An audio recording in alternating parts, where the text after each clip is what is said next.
Hi viewers, ஒரு ஆள் மட்டும் பறக்கக்கூடிய 10 சின்ன விமானங்களை பத்தியும் இந்த விமானங்களுடைய விலைகளை பத்தியும் தான் நம்ம இந்த வீடியோல பார்க்க போறோம். இந்திய மதிப்புக்கு வெறும் 50,000 ரூபாய்க்கு கூட மனிதர்கள் பறக்கிற விமானத்தை விக்கிறாங்க. இந்த விமானங்கள் எல்லாம் பார்த்து கண்டிப்பா என்ஜாய் பண்ணுவீங்க. இந்த வீடியோ பிடிச்சிருந்தா லைக் பண்ணுங்க. அப்படியே நம்ம தமிழ் கலாட்டா நியூஸ் சேனலை சப்ஸ்கிரைப் பண்ணி சப்போர்ட் பண்ணுங்க.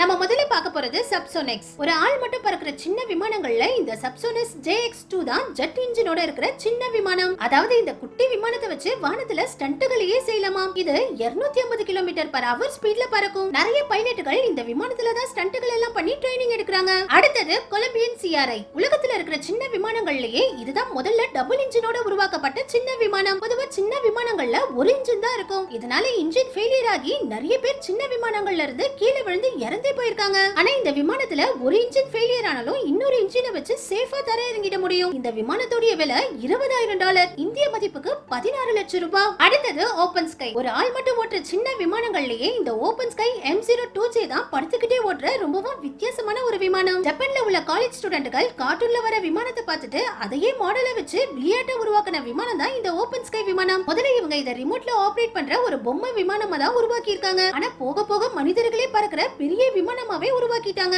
இந்த விமானத்துல பறக்கும் போது நம்ம ஒரு பறவை மேல உட்கார்ந்து பறக்கிற மாதிரியே இருக்குமா. அதுலயும் இந்திய மதிப்புக்கு வெறும் 6 லட்சம் ரூபாய் செலவுலயே இந்த விமானத்தை உருவாக்கி இருக்காங்க. அடுத்தது ஆர்க்கியோப்டெரக்ஸ். டைனோசர்கள் காலத்துல வாழ்ந்த ஆர்க்கியோப்டெரக்ஸ் பறவைய மாடலை வச்சுதான் இந்த விமானத்தை உருவாக்கி இருக்காங்க. இதுல எலக்ட்ரிக் இன்ஜினும் இருக்குது. இன்ஜினே இல்லாம பாராசூட் மாதிரி நார்மலா பறக்கிற மாடலும் இருக்குது. இதுக்கு ரன்வேயே தேவையில்ல. எங்க வேணாலும் இந்த விமானத்தை நம்ம ஈஸியா லேண்ட் பண்ணிக்கலாம். இது ரொம்பவும் உயரம் கம்மியாவும் மெதுவாவும் தான் பறக்கும். இதனாலேயே புதுசா விமானத்தை ஓட்டி ட்ரைனிங் எடுக்கிறவங்க முதல்ல இந்த ஆர்க்கியோப்டெரக்ஸ் தான் ஓட்டுறாங்க. இதுல நிறைய மாடல்ஸ் இருக்குது. இந்திய மதிப்புக்கு 20 லட்சம் ரூபாயில ஆரம்பிச்சு 1 கோடி ரூபாய் வரைக்கும் இந்த விமானத்தை விக்கிறாங்க. அடுத்தது ஸ்டார் பம்பிள் பி2. மனிதர்கள் பறக்கிற விமானங்கள்லயே இந்த ஸ்டார் பம்பிள் பி2 தான் ரொம்பவும் சின்ன விமானம். இதுக்கு வேர்ல்ட் ஸ்மாலஸ்ட் ஃளைட்னு கின்னஸ் வேர்ல்ட் ரெக்கார்டே கொடுத்திருக்காங்க. இந்த விமானத்தோட மொத்த நீளமே 9 ஃபீட் தான். இதுக்கு முன்னாடி ஸ்கை பேபிங்கிற இந்த விமானம் தான் உலகத்திலேயே ரொம்பவும் சின்ன விமானமா இருந்துச்சு. 1988லயே இந்த ஸ்கை பேபி விமானத்தை உருவாக்கிட்டாங்க. இது சின்ன விமானமா இருந்தாலும் 180 கிலோமீட்டர் ஸ்பீட்ல பறக்கும். பம்பிள் பி2 உருவாக்குறதுக்கு முன்னாடி வரைக்கும் இதுதான் ரொம்ப வருஷங்களா உலகத்திலேயே ரொம்பவும் சின்ன விமானமா இருந்துச்சு.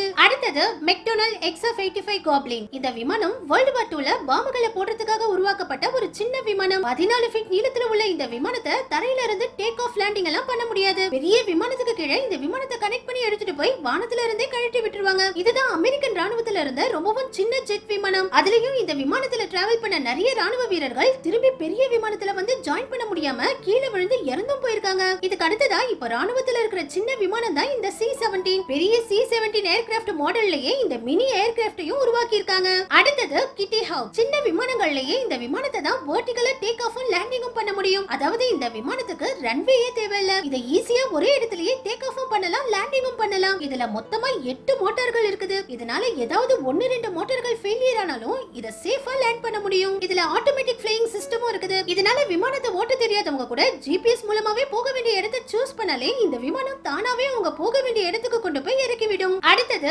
Equated P2 excursion. சின்ன விமானங்கள்லயே இந்த விமானத்தை தான் தரையிலயும் டேக் ஆஃப் லேண்டிங் பண்ண முடியும், தண்ணிலையும் டேக் ஆஃப் லேண்டிங் பண்ண முடியும். அதுலயும் இதுல 2 பேர் கூட டிராவல் பண்ணலாம். இது ஃபுல்லி எலக்ட்ரிக் ஏர்கிராஃப்ட். ஒரு முறை ஃபுல் சார்ஜ் போட்டா 700 மைல்ஸ் வரைக்கும் பறக்க முடியுமா. இப்ப வரைக்கும் இந்த விமானம் சேல்ஸ்க்கு வரல, டெஸ்டிங் ஸ்டேஜ்ல தான் இருக்குது. இந்த விமானம் சேல்ஸ்க்கு வந்துச்சுன்னா இந்திய மதிப்புக்கு 2ல இருந்து 5 கோடி ரூபாய் வரைக்கும் சேல்ஸ் ஆகலாம்னு சொல்றாங்க. அடுத்தது பென்சன் B8. 1950லயே இந்த கைரோகாப்டரை உருவாக்கிட்டாங்க. ஹெலிகாப்டர்கள்லயே இதுதான் ரொம்பவும் சின்ன ஹெலிகாப்டர். முதல்ல இதை இந்த மாதிரி போட்டுகளுக்கு பின்னாடி பறக்கிற சாதாரண வண்டியை தான் உருவாக்கி இருக்காங்க. இதால தானா டேக் ஆஃப் லேண்டிங் எல்லாம் பண்ண முடியாது. போட்டுக்கு பின்னாடி ஒரு கைத்த கட்டி ஒரு குறிப்பிட்ட உயரத்துக்கு மட்டும் தான் இதுல பறந்துட்டு இருந்தாங்க. அதுக்கப்புறம் 1960ல இதோட மாடலை கொஞ்சம் ஆல்டர் பண்ணி தனியா பறக்கிற கைரோகாப்டராவே மாத்திட்டாங்க. இத $1000 இந்திய மதிப்புக்கு 70,000 ரூபாயில இருந்தே விக்கிறாங்க. இதுக்கு அடுத்ததா உருவாக்குன ரொம்பவும் சின்ன ஹெலிகாப்டர் தான் ஜென் H4. இதுதான் ஹெலிகாப்டர்கள்லயே ரொம்பவும் வெயிட் கம்மியான ஹெலிகாப்டர். இதோட மொத்த வெயிட் வெறும் 70 கிலோ தான். ஜப்பான்ல இருக்கிற ஜென் கார்ப்பரேஷன்ங்கற நிறுவனம் நம்ம ஊர் டாடா நேனோ கார் மாதிரி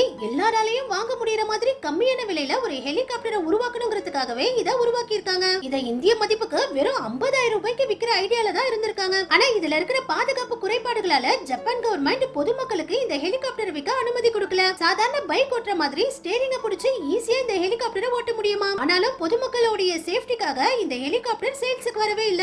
அடுத்தது காப்டர் பேக். இப்ப எல்லாருமே ஈஸியா பறக்கிறதுக்காகவே இந்த காப்டர் பேக்க நிறைய மாடல்கள்ல உருவாக்கிட்டு இருக்காங்க. ரொம்ப சீக்கிரமே நம்ம எல்லாரும் இந்த மாதிரி காப்டர் பேக்குகள்ல தான் ஒரு இடத்துல இருந்து இன்னொரு இடத்துக்கு பறந்து போக போறோம். அதாவது இப்ப பைக்ல போற மாதிரி ஃபியூச்சர்ல இந்த காப்டர் பேக்குகள்ல தான் ஒரு இடத்துல இருந்து இன்னொரு இடத்துக்கு டிராவல் பண்ண போறோம். நிறைய நிறுவனங்கள் ஒரு ஆள் மட்டும் பறக்கிற இந்த காப்டர் பேக்குகளை தான் இப்ப போட்டி போட்டுக்கிட்டு உருவாக்கிட்டு இருக்காங்க. இதுவும் இன்னும் பொதுமக்களுக்கு சேல்ஸுக்கு வரல. ஆனா ரொம்ப சீக்கிரமே முதுகுல பேக்க மாட்டிக்கிற மாதிரி இந்த காப்டர் பேக்க மாட்டிக்கிட்டு தான் நம்ம எல்லாருமே பறக்க போறோம். இதோட விலையும் ரொம்பவும் கம்மியா தான் இருக்கும்னு எல்லாரும் சொல்றாங்க. நம்ம கடைசியா பார்க்க போறது ஃபிளைட் வில்லேஜ். அமெரிக்கால இருக்கிற ஸ்ப்ரூஸ் கிரீக் கம்யூனிட்டி வில்லேஜ்னு சொல்ற இந்த கிராமத்துல தான் அதிகமான மக்கள் சொந்தமா விமானங்களை வச்சிருக்காங்க. நம்ம தெருக்குள்ள கார் பைக்க பார்க் பண்ணி வச்சிருக்கிற மாதிரி இவங்க தெரு முழுக்க விமானங்களை பார்க் பண்ணி வச்சிருக்காங்க. இங்க இருக்கிற 90% மக்கள் சொந்தமா விமானங்களை வச்சிருக்காங்க. வேர்ல்ட் வார் 2 முடிஞ்ச டைம்ல ராணுவத்துல விமானப்படையில வேலை செஞ்ச நிறைய ராணுவ வீரர்கள் ஒன்னா வந்து இந்த கிராமத்துல செட்டில் ஆகி இருக்காங்க. இதனால இங்க இருக்கிற தாத்தா பாட்டில இருந்து பேர பசங்க வரைக்கும் எல்லாருமே விமானங்களை ஓட்டுறாங்க. வருஷத்துக்கு ஒரு முறை இந்த கிராமத்துல இருக்கிற எல்லாருமே சேர்ந்து ஃபிளைட் ஷோவே நடத்துற அளவுக்கு இந்த கிராமத்துல உள்ளவங்க ஏகப்பட்ட விமானங்களை சொந்தமா வச்சிருக்காங்க. ஓகே வியூவர்ஸ், நீங்க யாரெல்லாம் சொந்தமா இந்த காப்டர் பேக்க வாங்கி பறக்க ஆசைப்படுறீங்கன்னு கமெண்ட்ஸ்ல சொல்லுங்க. இந்த வீடியோ பிடிச்சிருந்தா லைக் பண்ணுங்க. அப்படியே நம்ம தமிழ் கலாட்டா நியூஸ் சேனலை சப்ஸ்கிரைப் பண்ணி சப்போர்ட் பண்ணுங்க.